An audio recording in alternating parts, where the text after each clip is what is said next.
Hola, buenos días. Mi nombre es Nayeli Hernández Navarrete y mi compañera es Alma Mijo. Les presentaremos el tema de la pobreza. La pobreza es una forma de vida que aparece cuando las personas carecen de los recursos necesarios para satisfacer sus necesidades básicas. Esta condición se caracteriza por deficiencias en la alimentación, por la falta de acceso a la asistencia sanitaria y a la educación, y por no poseer una vivienda que reúna los requisitos básicos para desarrollarse correctamente. El concepto de la pobreza se ha asociado primordialmente al ingreso económico de una persona y no se enfoca en que se tienen otras necesidades para el desarrollo como alimentación, vestido, educación, transporte, patrimonio, entre otros. Presentaremos el antes y después de la pobreza. Se explicará qué es y cuál es la función del organismo llamado Coneval, Consejo Nacional de Evaluación de la Política del Desarrollo Social, así como los indicadores que establece para poder medir la pobreza y definirla.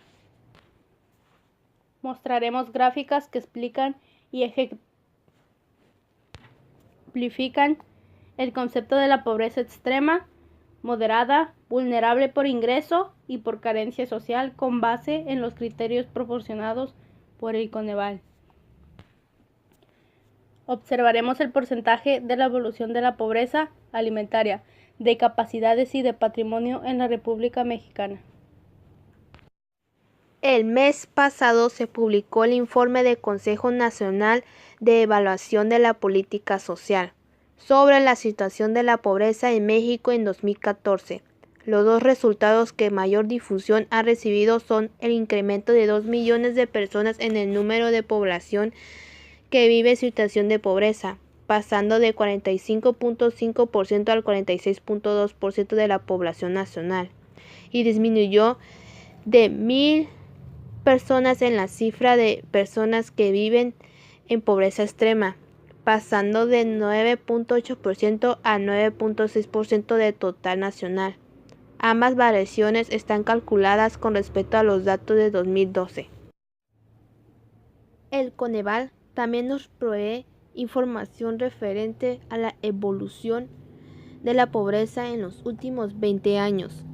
Si bien para ello es necesario utilizar una definición de pobreza por ingreso, la cual es distinta a la medición multidimensional, que es la oficial hoy en día. Tomando la definición de pobreza por ingresos, en 2014 el 53.2% de la población nacional era pobre, mientras que en 1992 el 53.1% de la población mexicana se encontraba en la misma situación. Es decir, hoy hay en México la misma proporción de pobres que hace 22 años. Ahora bien, esto no quiere decir que la proporción de pobres se haya mantenido invariable a lo largo de este periodo. Después del incremento abrupto de la pobreza en México como resultado de la crisis de 1994-1995, ocurrió un descenso sostenido en la pobreza hasta el 2006. Para el 2010 se habían perdido todas las ganancias de la disminución de la pobreza logradas a lo largo de la primera década del siglo XXI. 4 años más tarde, en 2014, todavía había una mayor proporción de la población en pobreza por ingresos que antes de la crisis de 2009. Existe una línea de bienestar mínimo que es un valor monetario en un mes determinado de la canasta básica alimentaria. Para efectos de la medición se toma como referencia el valor de la canasta del mes de agosto de cada año en que se hace la medición. En conclusión, es importante destacar que no se puede conceptualizar la pobreza exclusivamente como la falta de un ingreso económico, ya que el bienestar de las personas incluye diversos aspectos para su desarrollo, como una buena alimentación, la educación, la provisión de servicios básicos, una vivienda digna, transporte, vestido, acceso a la cultura y esparcimiento, también como libertades políticas y de creencias, etc. Una consideración final sería ampliar la inclusión a los servicios financieros. Esto quiere decir a la educación financiera a las personas en situación de pobreza. Por nuestra parte ha sido todo. Muchas gracias. Esperemos que haya sido de su agrado.